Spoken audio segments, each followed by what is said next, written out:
એનાથી મોટું કોઈ સૌભાગ્ય નહીં કે તમે આ રામ નામ સાંભળ્યું અને રામ નામ ગ્રહણ કર્યું. આનાથી મોટી આ જગતમાં કૃપા,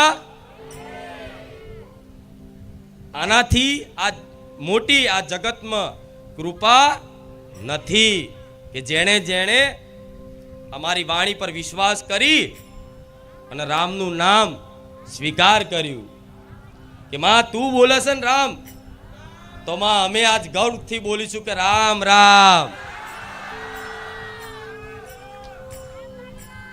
તમારા દુઃખ દૂર કરવા માટે તો મારા ભગવાનના દરબારમાં જઈ અને આવા કાળા કળિયુગમાં કઈ રીતે આવા દુખિયારાઓનો ઉદ્ધાર થાય કે આમાં કોઈ વિધિ ના આવે, કોઈ વારણ કારણ ના આવે, કોઈ ખોટા ખર્ચા ના આવે, કોઈ ખોટી પરિશ્રમ ના આવે, કોઈ જાતની કષ્ટો ના આવે, કોઈ જાતના ઉપવાસ ના આવે, કોઈ જાતની એવી તપસ્યા ના આવે અને સીધે સીધા સરળ માર્ગથી મારા ભક્તોનું કલ્યાણ થઈ જાય, મારા ભક્તો સુખી થઈ જાય. હે ભગવાન, હે રામ, મને એવો ઉપાય બતાવો જેથી મારા પારે આવેલા ભક્તોને કોઈ કષ્ટી વગર આપે રૂપે તમારી કૃપા ભળી જાય અને સુખી થઈ જાય.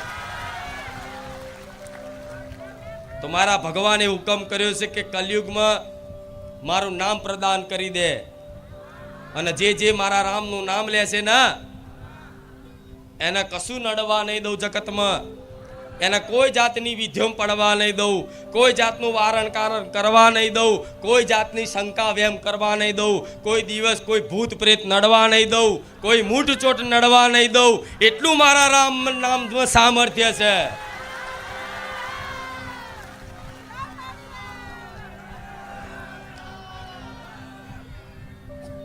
કોઈ વારણ કારણ નહીં, કોઈ વિધિ નહીં, કોઈ મૂળા જોડા નહીં, કોઈ ખોટા ખર્ચા નહીં, કોઈ જાતના ઉપવાસ નહીં, કોઈ એવું તપસ્યા તપ નહીં,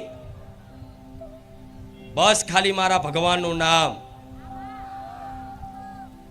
આ મારા ભગવાને હુકમ કર્યો છે ને એટલે હું બોલું છું. આ માર્ગ હું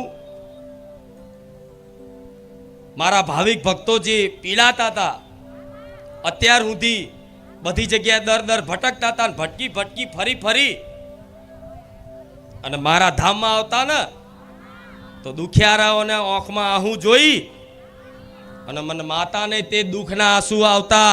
આવું રામવારી મેલડી બોલું છું.